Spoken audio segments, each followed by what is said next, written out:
I wanted to start making videos on my car. There's not a lot of turbo e36 content on YouTube, and I figured this would be a good start to get more content out there, especially for higher end builds. Car right now makes 750 wheel, and it's probably going to be one of the few 1,000+ horsepower e36s on YouTube. Not a lot of people make 1,000+ and post about it. There's very few 1,000+ horsepower e36s in the States. Most of them are Sweden and Russia, other countries. So wanted to give a quick rundown. May start making more videos on the car as it progresses. We'll be turning it up to try to make over 1,000 wheel in the next couple of months once I get a new intake manifold and upgrade my fuel system. Fuel lines and pump are fine. Fuel injectors weren't quite big enough. Ordered some Bosch 2200s and I couldn't get them to play right with the ECU. So sold those and just gonna get some FICs or ID 2000s. So I'll put some dyno videos somewhere in the video, and I'll post the dyno chart of the final pull. So it is a M52 based motor, just running a OBD1 valve cover, coil packs. Did that just so that I could run -10 breathers. Breathers are too tall, so I had to order some special low profile 90s. Still waiting on those, so catch can's not in yet. Blow by is minimal for this kind of horsepower. This is a Boost Lab 7875. Good turbo. Can make up to 1,200. At least that's what it says advertised. I know of another guy running one of these that made 1,100 wheel. This is the updated version to what he has, so we'll see if there's any difference in that. Whenever the bigger intake comes in, it'll definitely make more power. I'm going to upgrade to a full 4-inch cold side to match the throttle body. So it is a fully built bottom end. Pewter X-beam rods, Wiseco 85mm pistons, special sauce cams. Not going to give any details on the cams just yet. They are big, they are over 276, but they are degreed to work very well in the high RPMs, revving out to about 8,500. Stock non-Vanos heads, just got a really nice valve job on it. I'll be upgrading the inner springs to up the seat pressure just a little bit, try and see if we can get about 95 to 100 pounds of seat pressure.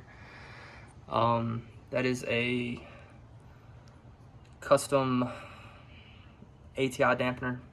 This is a custom piece that a guy off of Facebook makes and sells. He makes and sells the hub, and this is pretty much, I think, a LS1, 2, or 3. It's an LS based dampener.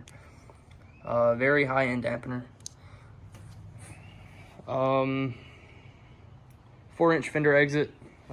It's really hard to squeeze 4 inches down through there.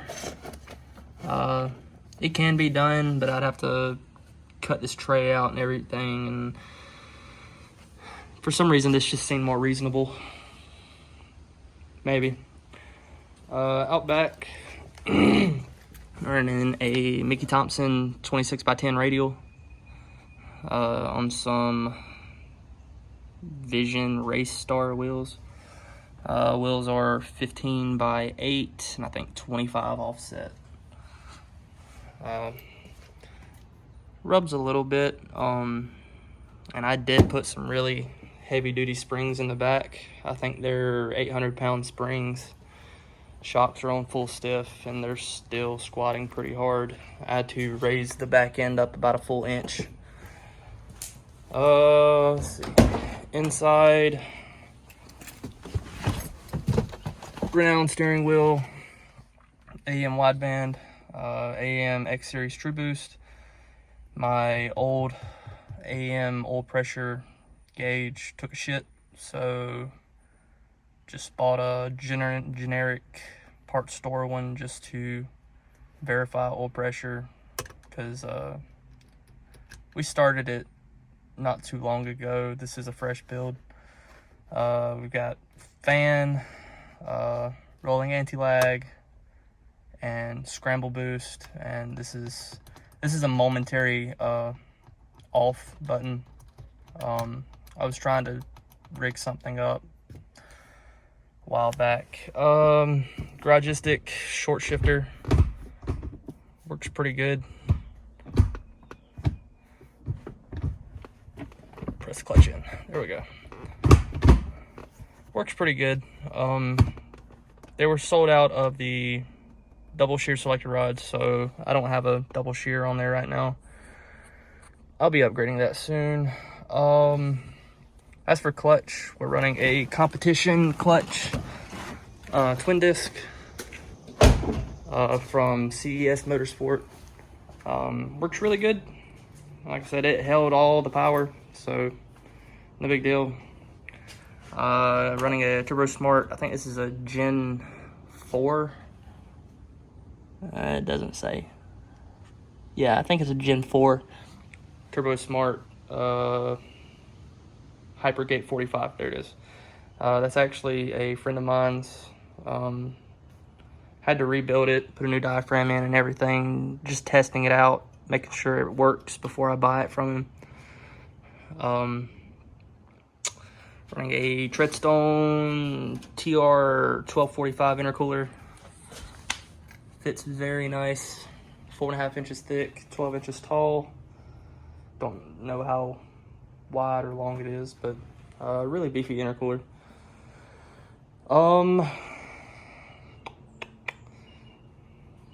We're running a full fuel system. As of right now, it's just a little small. They're full -6 PTFE lines.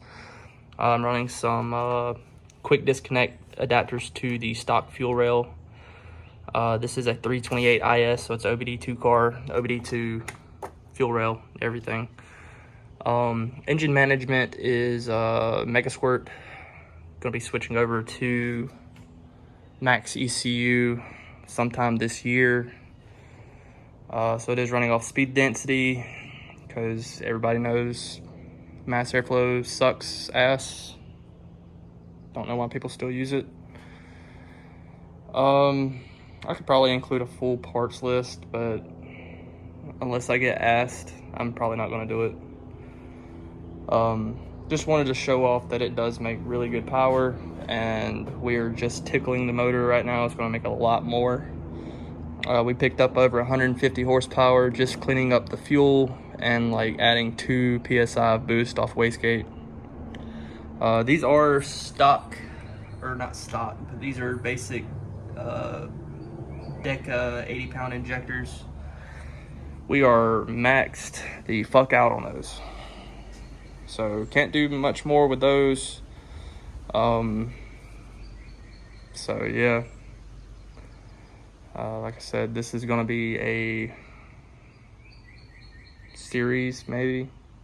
I don't know. I just want to get the video started, see if it picks any attention, and I'll just keep making videos as it progresses. There's more upgrades that need to be done, but they'll be done soon enough. And this car is going to make over 1,000 wheel horsepower for sure, or I'm going to blow up that motor trying. We haven't played with nitrous yet, just all boost. It should make 1,000 plus on 32 to 34 pounds. Right now we're sitting right at 22 to 23 pounds, and we're already at 750 wheel. Very efficient turbo. Like I said, it picked up over 150 horsepower just cleaning up the fuel and adding 2 psi off the wastegate pressure. So big deal.